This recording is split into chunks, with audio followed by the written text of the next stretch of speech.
Hi ಎಲ್ಲರಿಗೂ ನಮಸ್ಕಾರ. Welcome back to my channel.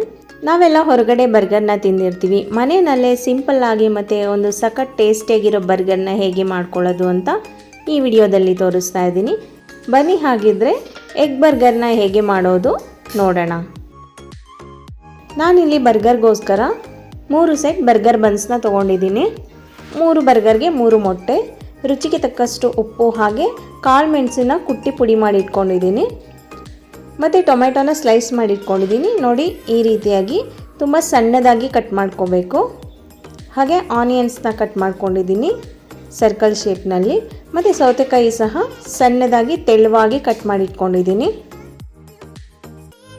ಹಾಗೆ ವೆಜ್ ಮಯೋನೈಸು ಮತ್ತು ಟೊಮೆಟೊ ಕೆಚಪ್ನ ತೊಗೊಂಡಿದ್ದೀನಿ. ಬನ್ನಿ ಇವಾಗ ಹೇಗೆ ಮಾಡೋದು ನೋಡೋಣ. ಒಂದು ಪ್ಯಾನ್ನ ಬಿಸಿ ಮಾಡೋಕ್ಕೆ ಇಟ್ಕೊಂಡಿದ್ದೆ. ಪ್ಯಾನ್ ಬಿಸಿ ಆದ ನಂತರ ಒಂದು ಎಗ್ ಆಮ್ಲೆಟ್ನ ಹಾಕ್ಕೋತಾ ಇದ್ದೀನಿ. ಆದಷ್ಟು ಚಿಕ್ಕದಾಗೆ ಹಾಕ್ಕೊಳ್ಳಿ. ತುಂಬ ಅಗಲ ಆದರೆ ಬನ್ಸ್ ಮೇಲೆ ಇಡೋದಕ್ಕೆ ತುಂಬಾ ಅಗಲ ಆಗುತ್ತೆ. ಆದ್ದರಿಂದ ಸ್ವಲ್ಪ ಚಿಕ್ಕದಾಗೆ ಹಾಕ್ಕೋಬೇಕು. ಆಮ್ಲೆಟ್ ಹಾಕಿದ ತಕ್ಷಣ ಅದ್ರ ಮೇಲೆ ಉಪ್ಪಿನ ಪುಡಿ ಮತ್ತು ಮೆಣಸಿನ ಪುಡಿನ ಹಾಕ್ಕೊಂಡು 2 ಸೈಡ್ ಸ್ವಲ್ಪ ಬೇಯಿಸ್ಕೊಂಡಿದ್ದೀನಿ.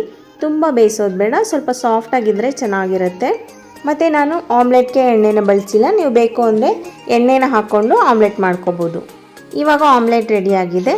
ನಂತರ ನಾನು ಇದೇ ಪ್ಯಾನ್ಗೆ 1 ಸ್ಪೂನ್ ತುಪ್ಪನ ಹಾಕ್ಕೊಂಡಿದ್ದೀನಿ. ತುಪ್ಪ ಕಾದ ನಂತರ ಬನ್ಸ್ನ ಬಿಸಿ ಮಾಡ್ಕೋತಾ ಇದ್ದೀನಿ. 2 ಸೈಡು ಸ್ವಲ್ಪ ರೋಸ್ಟ್ ಮಾಡ್ಕೋಬೇಕು. ಇವಾಗ ಬನ್ಸು ರೆಡಿಯಾಗಿದೆ. ಇದೇ ರೀತಿ 3 ಸೆಟ್ ಬನ್ಗಳನ್ನು ಬಿಸಿ ಮಾಡ್ಕೋಬೇಕು. ನಂತರ ನಾನಲ್ಲಿ 1 ಸೆಟ್ ತೋರಿಸ್ತಾ ಇದ್ದೀನಿ. ಮೊದಲು ಬನ್ಗೆ ಮಯೋನೈಸ್ನ ಹಾಕ್ಕೊಂಡಿದ್ದೀನಿ. 2 ಬನ್ಸ್ಗೆನೂ ಹಾಕ್ಕೋಬೇಕು. ಮಯೋನೈಸ್ ಹಾಕಿದ ನಂತರ ಈ ರೀತಿ ಸ್ಪ್ರೆಡ್ ಮಾಡ್ಕೋತಾ ಇದ್ದೀನಿ. ನೀವು ಬೇಕು ಅಂದರೆ ಮಾಡ್ಕೋಬೋದು, ಇಲ್ಲ ಹಾಗೇ ಇನ್ನೂ ಸಣ್ಣ ಲೇಯರ್ ರೀತಿ ಹಾಕ್ಕೋಬೋದು.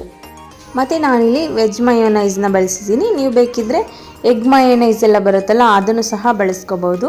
ಮಯೋನೈಸ್ ಇಲ್ಲ ಅಂದರೆ ಗೋಡಂಬಿನ ನೆನೆಸ್ಬಿಟ್ಟು ಅದ್ರ ಜೊತೆಗೆ ವಿನೆಗರು ಮತ್ತು ಪೆಪ್ಪರು ಸಾಲ್ಟ್ನ ಹಾಕಿ ಪೇಸ್ಟ್ ಮಾಡಿ ಸಹ ಹಾಕ್ಕೋಬೋದು. ಮಯೋನೈಸ್ ಹಾಕಿದ ನಂತರ ನಾನು ಟೊಮೆಟೊ ಕೆಚಪ್ನ ಹಾಕ್ಕೋತಾ ಇದ್ದೀನಿ. ನಿಮಗೆ ಟೊಮೆಟೊ ಕೆಚಪ್ಪು ಎಷ್ಟು ಇಷ್ಟ ಆಗುತ್ತೆ ಹಾಕ್ಕೊಳ್ಳಿ. ಜಾಸ್ತಿ ಇಷ್ಟ ಆಗೋರು ಇನ್ನೂ ಸ್ವಲ್ಪ ಹಾಕ್ಕೋಬೋದು. ನಾನಿಲ್ಲಿ 1 ಸ್ಪೂನ್ ಆಗುವಷ್ಟು ಹಾಕ್ಕೊಂಡಿದ್ದೀನಿ. ಟೊಮೆಟೊ ಕೆಚಪ್ ಹಾಕಿದ ನಂತರ ವೆಜಿಟೇಬಲ್ಸ್ನ ಇಟ್ಕೋಬೇಕು. ಮೊದಲು ಆನಿಯನ್ನ ಹಾಕ್ಕೊಂಡಿದ್ದೀನಿ. ಆನಿಯನ್ ಆದ ನಂತರ ಟೊಮೆಟೊ. ನಾನಿಲ್ಲಿ 3 ಸ್ಲೈಸಸ್ ಹಾಕೋತಾ ಇದ್ದೀನಿ. ಬೇಕು ಅಂದರೆ 4 ಹಾಕೋಬೋದು, ಇಲ್ಲ ಕಡಿಮೆ ಸಹ ಹಾಕೋಬೋದು.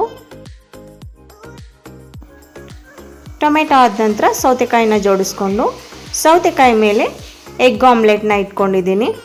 ಮತ್ತು ಇನ್ನೊಂದು ಸೈಡ್ ಬನ್ನಿಗೆ ಸ್ವಲ್ಪ ಒರಿಗೇನೋನ ಹಾಕ್ಕೊಂಡು ಕ್ಲೋಸ್ ಮಾಡ್ಕೋತಾ ಇದ್ದೀನಿ. ಒರಿಗೇನೋ ಬೇಕು ಅಂದರೆ ಹಾಕ್ಕೊಳ್ಳಿ, ಇಲ್ಲ ಸ್ಕಿಪ್ ಮಾಡ್ಬೋದು. ಇದ್ದರೆ ಬಳಸ್ಕೊಳ್ಳಿ, ಟೇಸ್ಟಿಯಾಗಿರುತ್ತೆ.